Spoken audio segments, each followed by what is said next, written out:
हाय मैत्रिणींनो, तर मी आज बनवणार आहे मुगाचे डोसे. तर चला तर मग बघूया आपण कसे बनवायचे. तर मी त्यासाठी 3 वाट्या मूग घेतलेले आहे आणि याला 5 ते 6 घंट्यासाठी भिजत घालायचं आहे. तर मी भिजत घातलेले हे मूग चांगले फुगले आहेत. तर याला आता मिक्सरमध्ये बारीक करून घ्यायचं आहे. तर मी मिक्सरच्या भांड्यामध्ये मूग टाकले आहे आणि बारीक करून घेतले.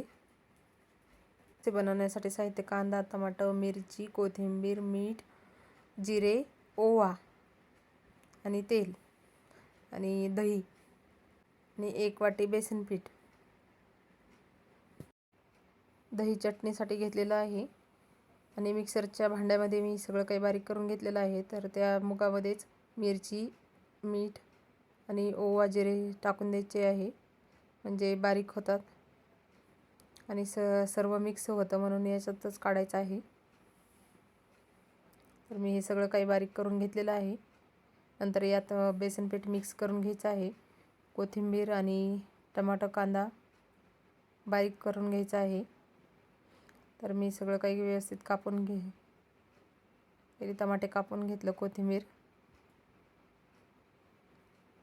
बारीक असं कापून घ्यायचं आहे. सगळं काही व्यवस्थित बारीक करून घेतलेलं आहे.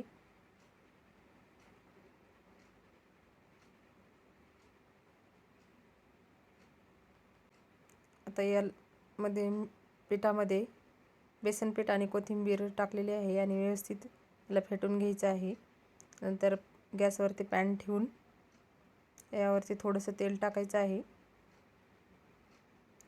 आणि नंतर पीठ घालायचं आहे. नुसत्या मुगाचे डोसे काही बनत नाही, म्हणून थोडंसं बेसन पीठ टाकावं लागतं.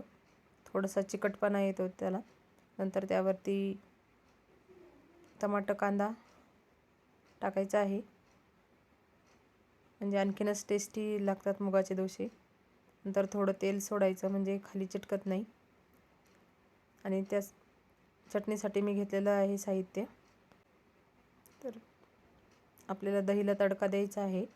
तर मी त्यासाठी तडका देण्यासाठी तेल घेतलेलं आहे 2 चमचे. जिरे, मोहरी टाकायचे आहे यामध्ये. त्यानंतर मिरच्याचे तुकडे केलेले आहे बारीक बारीक. मिरच्याचे तुकडे टाकलेले आहे आणि दही चांगलं फेटून घ्यायचं आहे.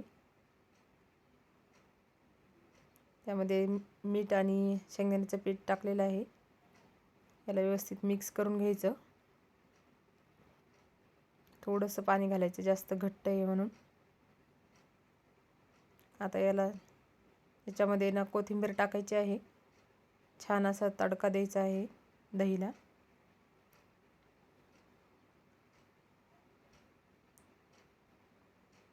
तर आपली दह्याची चटणी तयार आणि आपला डोसा पण तयार झालेला आहे.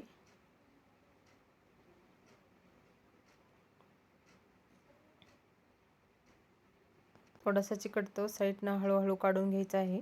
सगळ्या बाजूंनी त्याला मोकळं करून घ्यायचं आहे. तर याला आता परतून घ्यायचं आहे. छान असा डोसा बनलेला आहे. खायला एकदम टेस्टी लागतात. तुम्ही पण एकदा नक्कीच करून बघा. तर आपले डोसे तयार. तर तुम्हाला कशी वाटली मुगाचे डोशाची रेसिपी? तर नक्कीच कमेंटमध्ये सांगा. लाईक आणि सबस्क्राईब करा. बाय.